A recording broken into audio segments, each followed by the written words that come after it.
I was steaming the navy dress my son always said made me look distinguished when my lawyer's text shattered the quiet call me immediately.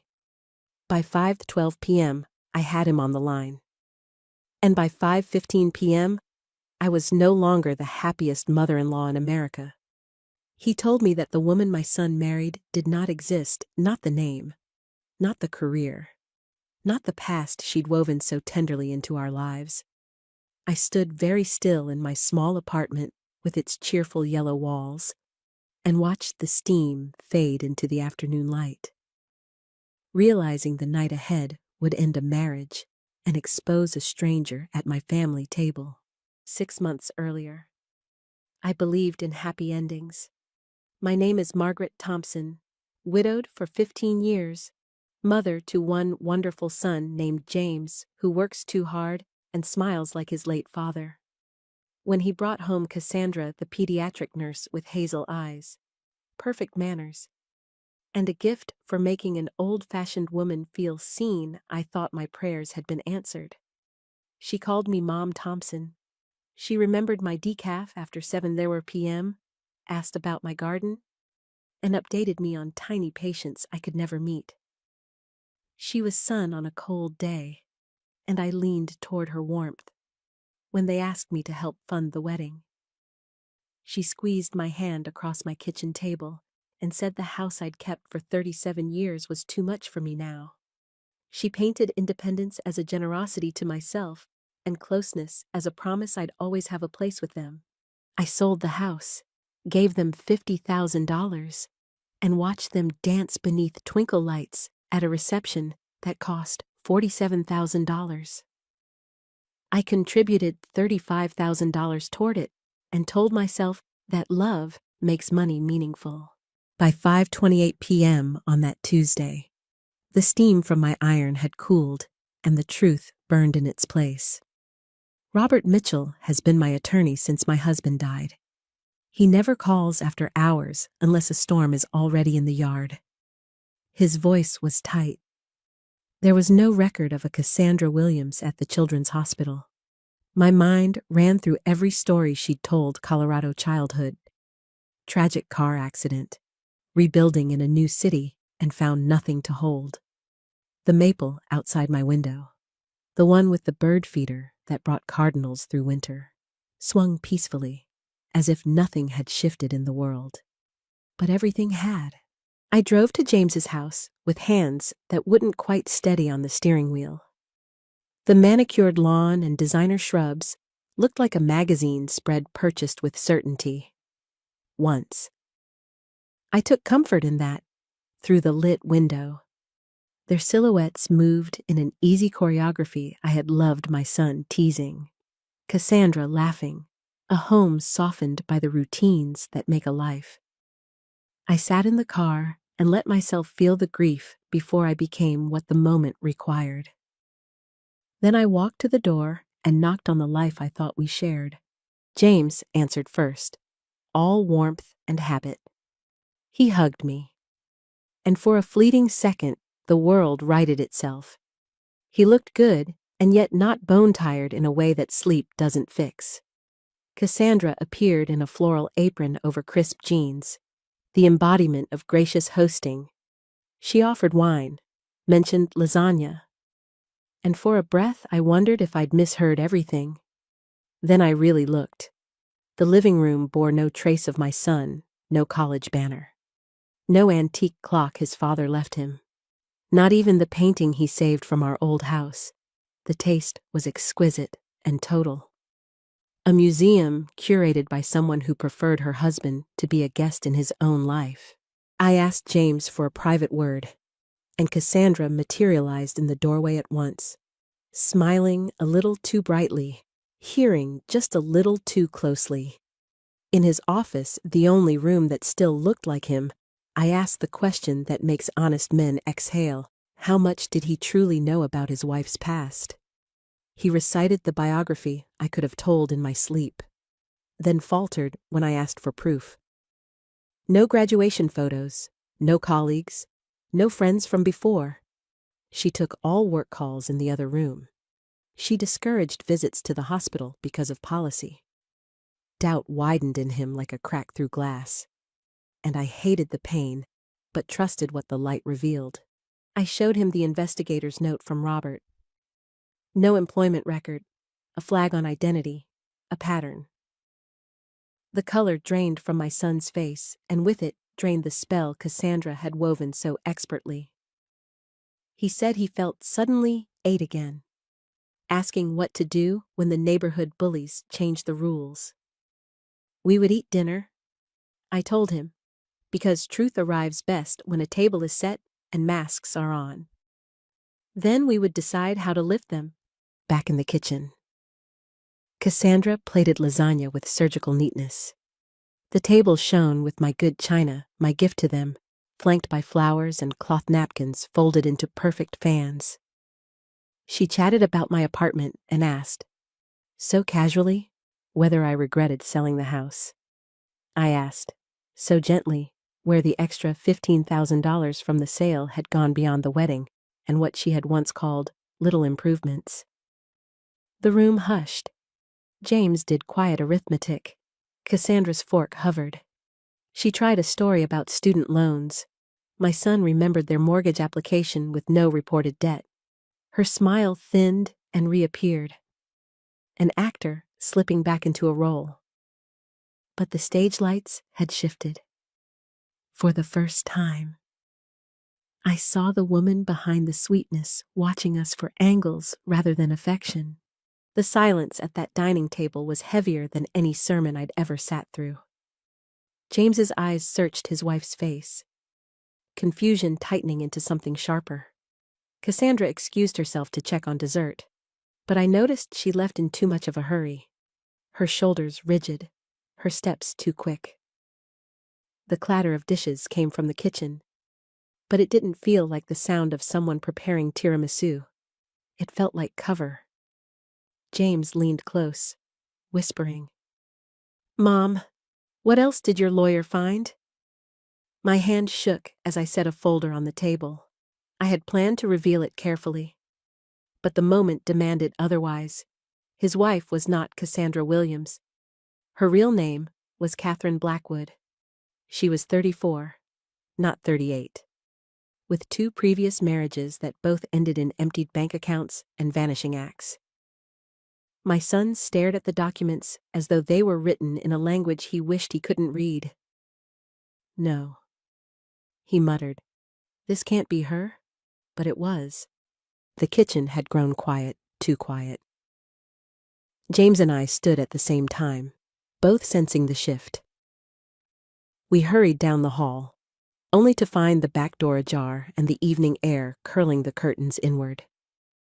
On the counter, her purse was gone. She ran, James said. But when he checked the driveway, her car was still there. She must have planned an escape. Another vehicle waiting nearby. My heart pounded, but then James noticed her phone on the table beside her untouched plate. Unlocked, careless, or confident. We opened the messages, and the truth bloomed uglier than we'd feared. Texts to someone named Marcus. The old lady is getting suspicious. The account in Phoenix needs more time. Extraction plan soon. My son sank into a chair, his body folding in on itself, while I scrolled through screenshots of his own bank accounts and insurance forms, all carefully photographed and saved. She wasn't only draining him, she was documenting the path to take everything he had. The police arrived within 20 minutes. Detective Rodriguez, sharp-eyed and brisk, treated the scene like an old wound she had seen too many times. She told us Catherine had likely vanished for good, but thanks to Robert's investigator, we might have a head start. Still, the chance of retrieving the stolen $15,000 was slim. Worse, Catherine's pattern stretched back years, dozens of men, millions siphoned. I sat beside my son as he stared at the life insurance forms she had prepared for him to sign that very evening. Making each other beneficiaries. She said it was romantic. He whispered. I squeezed his hand and said what truth allowed. Nothing says I love you like $1 million payout. It was bitter comfort. But sometimes humor is the only shield left. That night, James asked me a question I wasn't ready for. Had I ever truly liked her? Or had I wanted to? The answer was painful. I told him I'd ignored my instincts because loneliness makes fools of us all. I had been so eager to welcome a daughter into my quiet life that I overlooked the shadows at her edges. He nodded slowly, admitting that he too had felt unease, but he'd silenced it in the name of love. He looked smaller than he ever had in my eyes, but also braver for speaking it aloud. The following morning, Robert summoned us to his office. The atmosphere was no longer legal consultation but war council. A detective from the multi-state financial crimes unit laid out photos, licenses, and wedding albums, different men, different names, but always the same woman beneath the disguises. 17 confirmed victims, over $2 million taken, and a career of deception spanning nearly a decade. The revelation that twisted like a knife: Catherine had never stayed with any husband longer than 8 months. With James, she'd lingered nearly a year. Why? Because I existed, because I had money. James was the entry point. I was the true prize. My chest hollowed at the thought, but anger burned hot enough to fill the space. Detective Morrison proposed a trap. Use me as bait, the mother-in-law desperate to heal a broken marriage. Reaching out with compassion, James rejected it outright. But I knew better. Catherine wouldn't walk away from the money she hadn't yet reached. And if I didn't help, some other mother would fall into her hands. I told my son calmly, "It's my choice." He hated it, but he didn't argue further. The truth was simple: if we did nothing, she would strike again. 3 days later, I sat in a coffee shop with a cup of lukewarm tea, waiting for the woman who had called herself my daughter-in-law. She appeared at exactly 2:00 p.m., transformed once more, darker hair, less polish, softer clothes. She sat across from me, tears brimming on command, and spun a story about James's jealousy, his cruelty, his paranoia. If I hadn't known the truth, I might have believed her. She squeezed my hand, swore she'd never touched my money, and begged for my help. I listened, nodding, and then mentioned the transfer to Phoenix. Her fingers tightened around mine, her eyes hardened, the mask fell.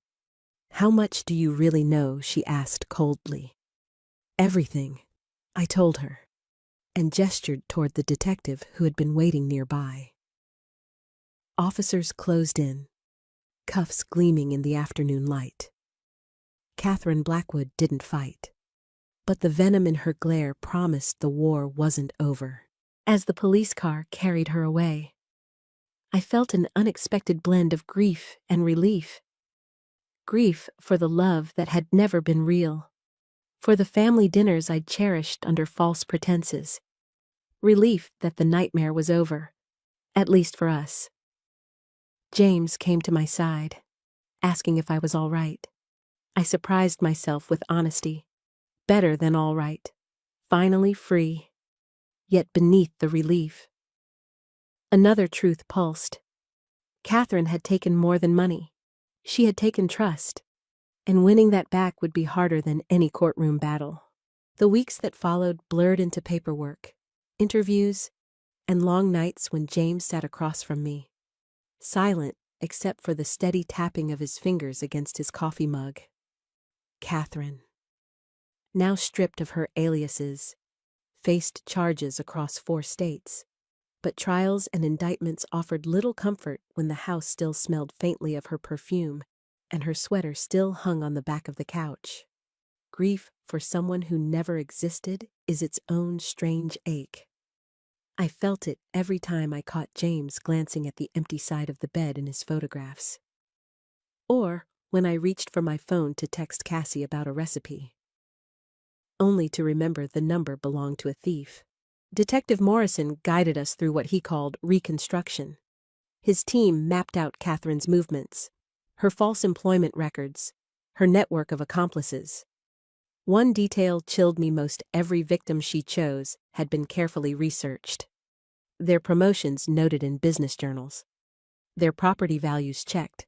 Their family ties examined. When I asked how she found the courage to keep repeating the scheme, the detective said flatly, "Because it kept working." Hearing that truth made me furious. Not just for James and me, but for every man who had believed her and every family who had paid the price. Then came the revelation that solidified my decision to fight back.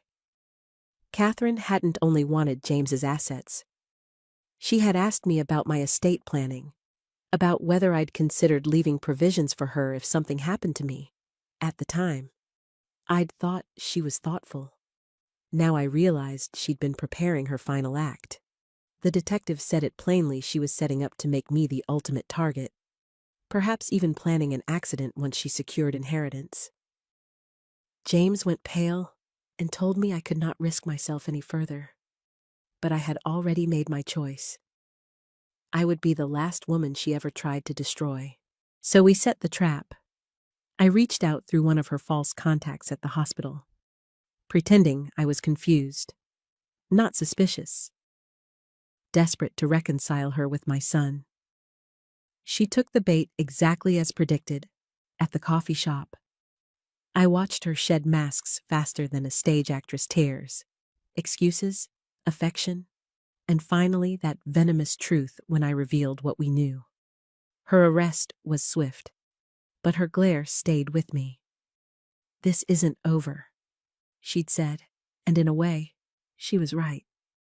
The damage lingered long after the handcuffs closed. Months passed before the hearings began. James and I tried to return to normal, but normal had been stolen.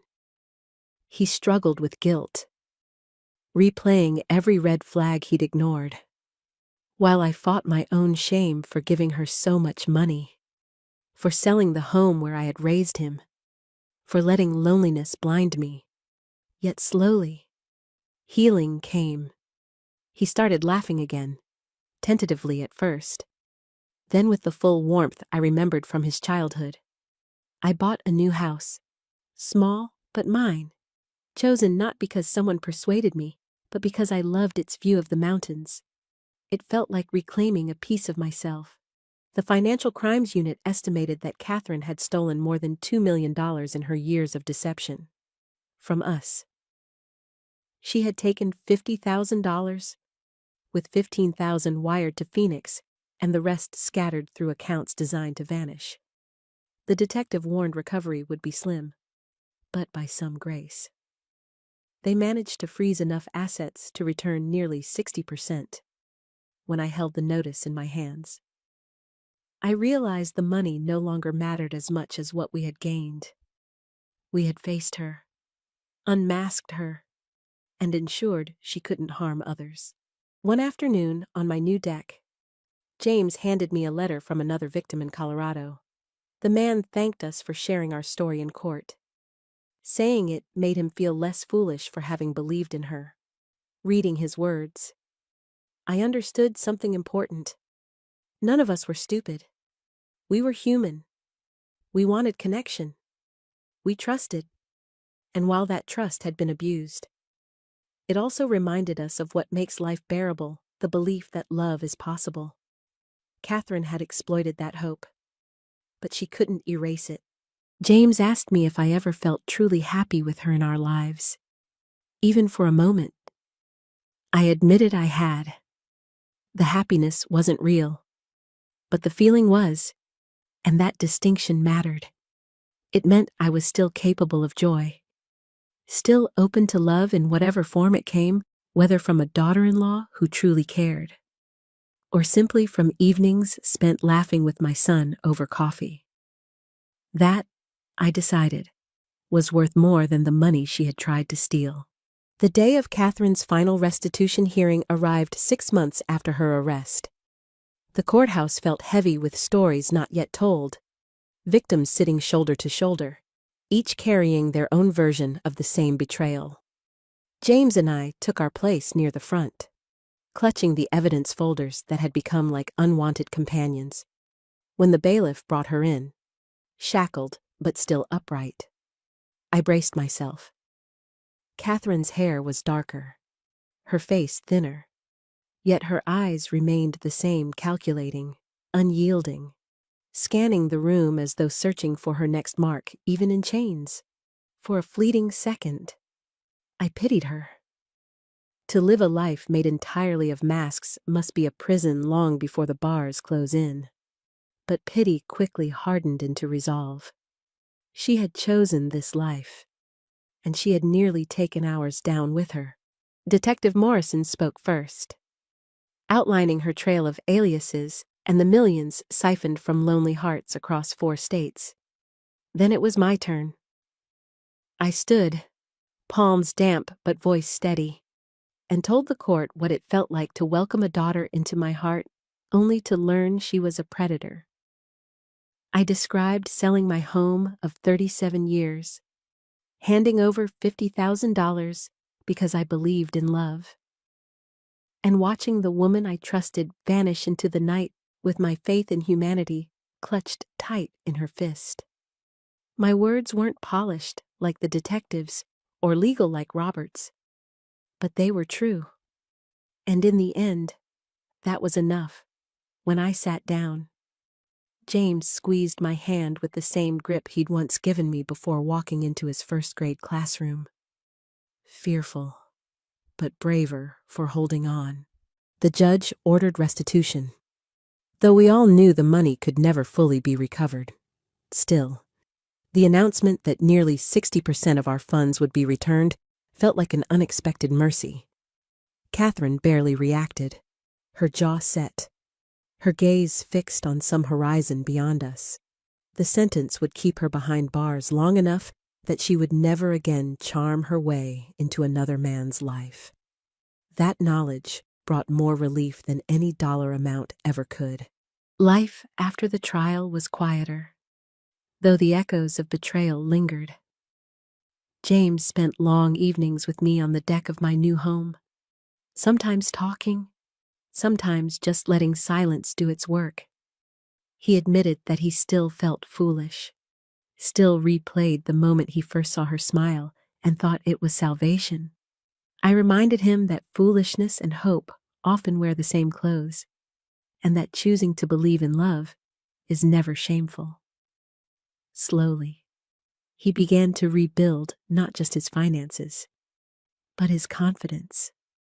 The man who had once been a shadow in his own home started filling his spaces again with things that were his books, photographs, music that reminded him of who he had been before her. As for me, I discovered strength I didn't know I still carried at 68. Catherine had forced me to remember that instincts are not to be silenced, that loneliness can make us generous to the wrong people, and that protecting the ones we love sometimes means stepping into danger ourselves. Yet she also reminded me that resilience does not age. I had lost a house, but I gained a home that was truly mine. I had lost money, but I recovered trust in myself. Most importantly, I had saved my son from losing everything he owned, and perhaps even his future. One evening, as the sun melted into the mountains and painted the sky in gold and lavender, James turned to me with a tentative smile. "What will you do with the money we get back?" he asked. I thought about it for a long moment. "Some of it will go to a fund for fraud victims," I said finally. "The rest I'll use to take a vacation somewhere warm, where no one knows my story. A place where I can simply be a woman enjoying her retirement, not a survivor recounting her scars." He laughed softly and asked if he could come along. "Of course," I told him.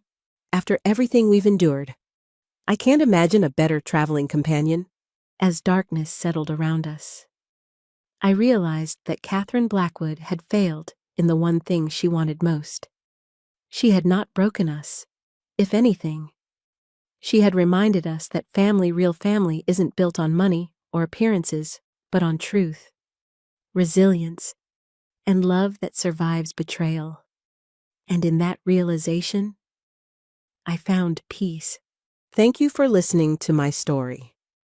If it moved you, please like, share, and subscribe so more people can hear it.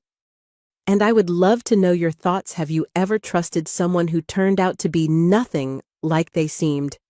Share your story in the comments below.